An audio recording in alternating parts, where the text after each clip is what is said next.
What is going on, YouTube people? Today, PSA consistently inconsistent? Question mark. We all see the PSA reveals. We all see the nonsense on social media. Why did this grade a 6? I'm getting hammered on my gem rate percentage. Everything's been different since the beginning of the year.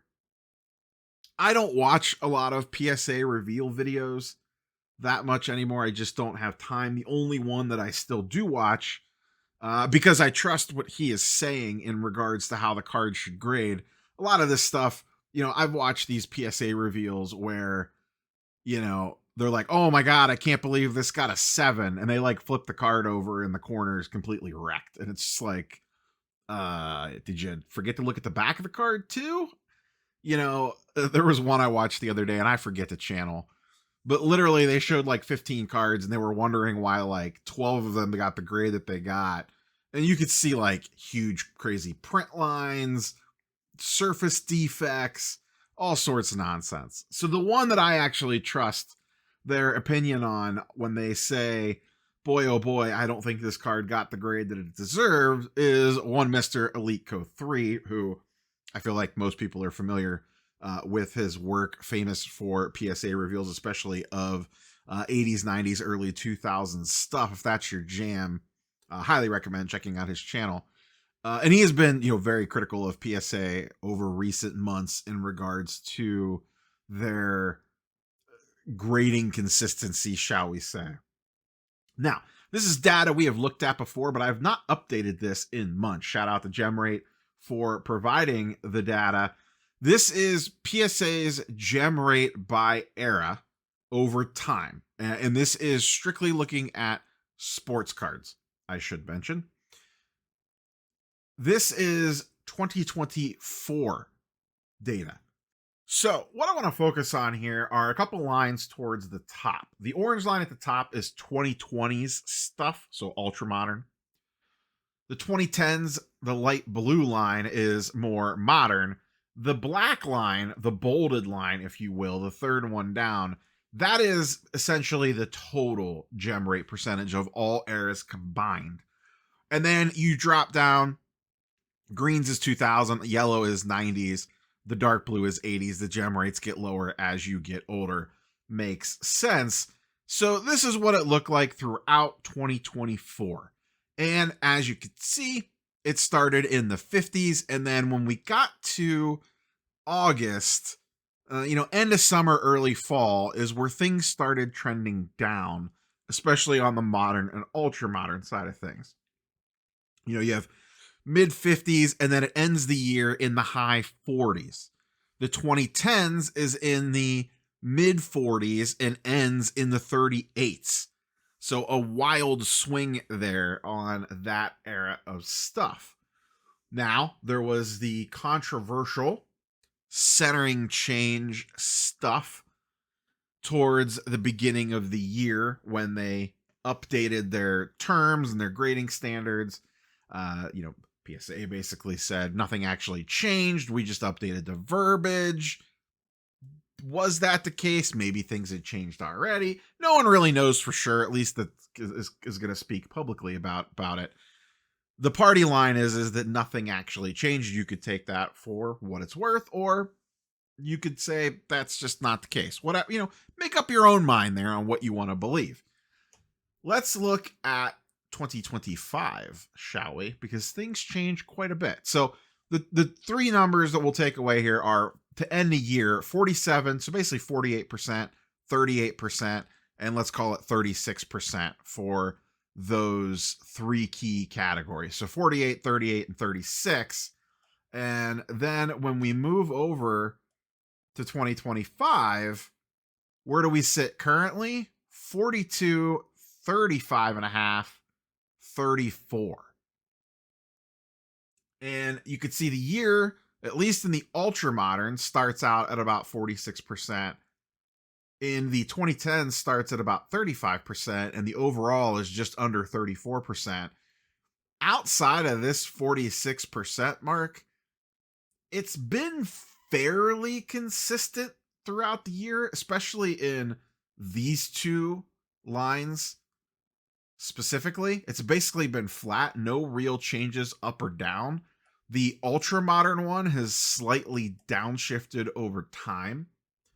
So essentially, a pack pulled card today, 2020 era stuff, is gemming at about a 41% rate. Now, obviously, that's 41% of the cards that are actually sent in. So there's a ton that aren't getting sent in. And I did not ask PSA why. I assume if I did, the answer would be that quality control is worse on the cards in the newer released products than it has been in the past. And that there is probably some of that. You look at what we all talk about, Prism Football 2024, the Jaden Daniels class specifically had tons of quality control issues. WNBA Prism had tons of quality control issues, specifically with the backs. The back corners, I believe, were real rough on those, showing a little bit of whitening, that sort of stuff. So maybe it is as simple as that.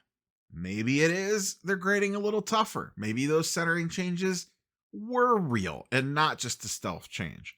My best guess here is overall, it's probably, as in most things in life, a little bit of column A and a little bit of column B. Do I think, whether they will admit it or not, that PSA tweaked standards internally to some degree? Got a little tougher. Yes, I do. I do think that they did that. Do I think quality control on new product is worse today, especially Panini stuff, than it was a year or two ago?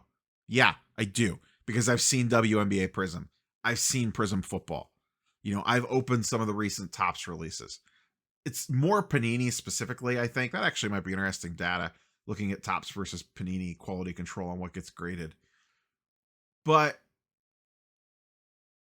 QC does suck currently. Panini has been mailing things in left, right, and center for the last year or so now when it comes to manufacturing. We see it with the downtown nonsense and the quality control. So I am sure that is playing a part as well in all this. So I do believe it is probably a little bit of both. But I do feel like things have changed, and the data bears that out. I mean, you cannot deny it. 2020 era stuff, pack pulled stuff last year was generally gemming at about a 50% rate. This year, it's gemming at about a 40% rate. That's a 10 from the beginning of the year, basically an over 10% drop from 2024 to 2025 for ultra modern stuff. The average has also come down a little bit, but it closed the year at about the same. But it was, the average overall gem rate was in the low 40%. If you average this out for the entire year, that would probably be, I'm just eyeballing things here, probably right about 40%, honestly, give or take, but maybe high 30s. And this year, it's currently sitting in the mid 30s.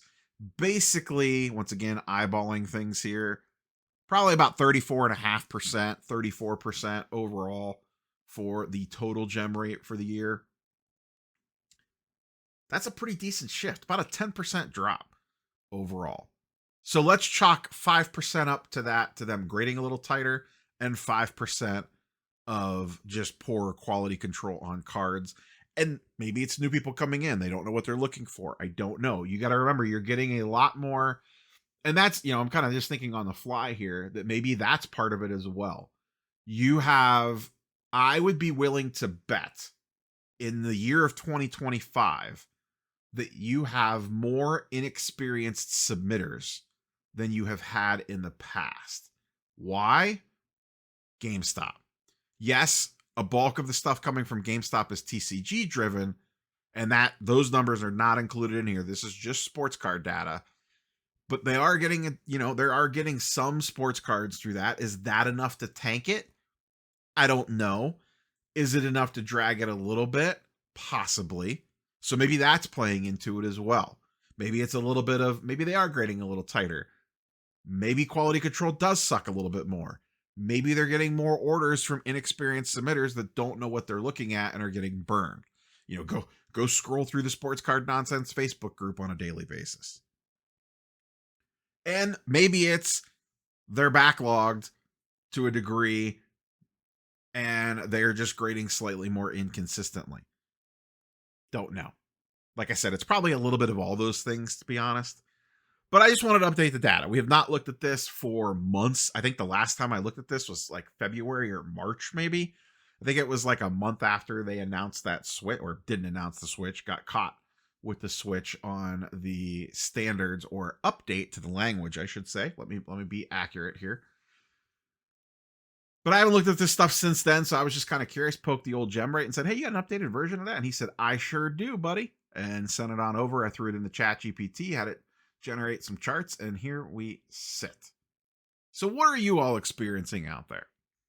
I'll throw this in end of the video. I had this car thought today, because this is what I do. I drive around and I think of sports cards, I think of collectible nonsense while I'm driving.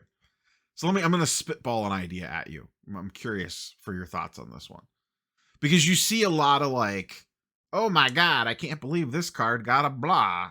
This is nonsense. Once again, scroll through social, and maybe this is just me because I spend too much time on social media that see these posts all the time. Why did this card grade a 6? On Ultra Modern specifically. I wonder if it would behoove PSA to consider using graders notes on any Ultra Modern card that graded below like a 7. Because let's be real, if I'm sending in something from the 2020s to be graded, like a Silver Prism or an Optic Hollow or a Contenders Auto, whatever, odds are I'm expecting a 9 or a 10. Like, I'm probably submitting, if it's me, I'm only submitting if I think it's getting a 10. Now, I miss things. Okay, a 9, perfectly reasonable. Maybe I missed something slight. But when you get the Rogue 6, and you have no idea why it got the Rogue 6, it's extremely frustrating. I myself have been there. I have gotten the Rogue 6s, and I had no idea why. However, PSA has a system built in for this. They have graders notes. They only use it on higher end tiers. I almost wonder if it would behoove them that they automatically included it when there was a random grade like that. So let's say, I'll give you an example. Let's say I submit a bulk order, 20 cards, and it is, let's just say it's pretty much all Ultra Modern sports. I've been ripping some Prisms, some Tops, whatever, and I sent in 20 Ultra Modern sports cards at, I don't know, whatever the hell it is these days, $20 a card. And I get some 9s, I get some 10s, maybe I get an 8 or 2. And then I get 2 Rogue PSA 6s. When I get those back, wouldn't it make sense for them to tell me why those 2 got a 6? Like, if it gets a 9 or a 10, like I said, that's relatively expected. But a 6? Like, what did I miss here? And the first thing that most people do is run the social and post about it. And let's be real, it's a pretty idiotic thing to do. You cannot judge a card very well through a photo, let alone a video, without having the card in your hand, rotating it around, letting light hit it. Because if it's a 6, you probably missed a crease somewhere, typically. Or maybe they just messed up. Don't know. But why not just throw a quick grader note on there, like as a freebie? Essentially, to help yourself out on the customer service side, it would probably have them getting less calls. Why did my card grade a 6? I can't believe this graded a 6. Sending angry emails, avoiding crazy social media posts. I mean, let's be honest, you're not going to avoid all the crazy social media posts, but you might cut down a little bit on it. If I get the Rogue PSA 6 back and I look up the cert number and it says, crease, back, whatever, middle or something, and you flip the card over, now you actually know what you're looking for and you see what it is. Okay, cool. I missed it. I just feel like it would alleviate a lot of the nonsense around the Rogue grades that are just super off. And like I said, you'd probably have to limit this to like Modern and Ultra Modern, because if you start getting into older stuff, then you're more expecting of lower grades depending on what it is. So maybe it's just limited to 2020s and newer. If if you're sending in brand new product releases, maybe it's stuff from just the last, maybe it's only product released in the last 2 years or something. And anything that grades below a PSA 7 gets a quick grader note to let them know why. I just feel like that would avoid a lot of nonsense. And maybe it would hold the grader a little bit more in check if they know, because like I said, you see these people get rogue PSA 6s. I myself have got a rogue PSA 6 that turned into a PSA 10 on resubmit. Maybe if they have to justify why it got the 6, it would be just a little bit more accurate. Maybe. I don't know.